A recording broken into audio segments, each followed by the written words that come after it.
Hello students, मैं Abuzar sir. स्वागत है आपके अपने YouTube channel Abuzar study centre में। तो आज का जो मेरा टॉपिक है वो क्लास 12th का ज्योग्राफी का पहला अध्याय, और इस अध्याय का नाम है मानव भूगोल, प्रकृति एवं विषय क्षेत्र, जिसको इंग्लिश में बोलते हैं हम लोग human geography, nature and scope. तो इसका आज हम लोग ऑब्जेक्टिव प्रश्न का अध्ययन करने वाले हैं। तो चलिए बिना देरी किए हुए हम लोग वीडियो को स्टार्ट करते हैं।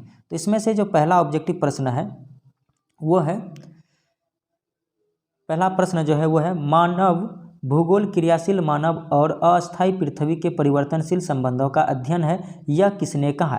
ऑप्शन ए है परो हंटिंगटन ने, ऑप्शन बी है कुमारी सैंपल ने, ऑप्शन सी है डेविसन ने, ऑप्शन डी है जीन बरूनस ने। तो इसका जो सही आंसर है वह है ऑप्शन बी कुमारी सैंपल ने। ठीक है, अब हम लोग आगे बढ़ जाते हैं प्रश्न संख्या 2 की ओर। तो प्रश्न संख्या 2 क्या है? तो प्रश्न संख्या 2 है, जियोग्राफी शब्द किसने गढ़ा है। Option A Humboldt, option B Hooper, option C Eratosthenes, option D है डार्विन। तो इसका जो सही आंसर है वह ऑप्शन सी इरेटोस्थनीज। ठीक है, अब हम लोग आगे बढ़ जाते हैं प्रश्न संख्या 3 की ओर। तो प्रश्न संख्या 3 क्या है?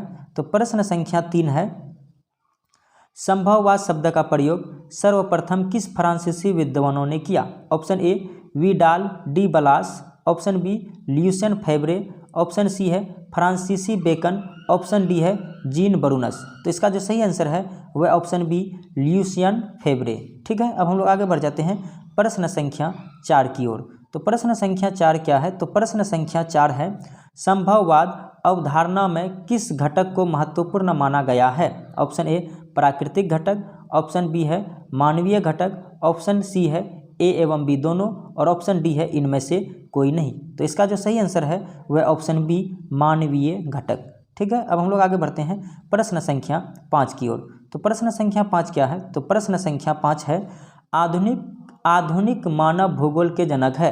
Option A Friedrich Ratzel, option B Varenius, option C Charles Darwin, option D में है एलन सैंपल। तो इसका जो सही आंसर है वह ऑप्शन ए क्या है? ऑप्शन ए में फ्रेडरिक रेडजेल, यानी ऑप्शन ए मेरा क्या है? सही है। ठीक है, अब हम लोग आगे बढ़ते हैं प्रश्न संख्या 6 की ओर। तो प्रश्न संख्या 6 क्या है? तो प्रश्न संख्या 6 है, नव निश्चयवाद के प्रवर्तक कौन है। Option A Taylor, option B है हम्बोल्ट, ऑप्शन सी है रेडजेल, और ऑप्शन डी है बलास। तो इसका जो सही आंसर है वह ऑप्शन ए टेलर। ठीक है, अब हम लोग आगे बढ़ जाते हैं प्रश्न संख्या 7 की ओर। तो प्रश्न संख्या 7 क्या है?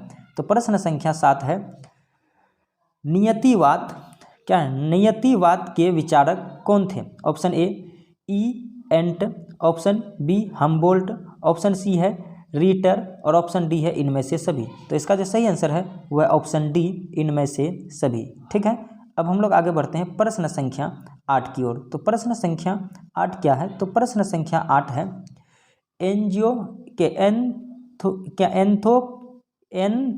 एंथ्रोपोजियोग्राफी क्या एंथ्रोपोजियोग्राफी नामक पुस्तक किसने लिखी।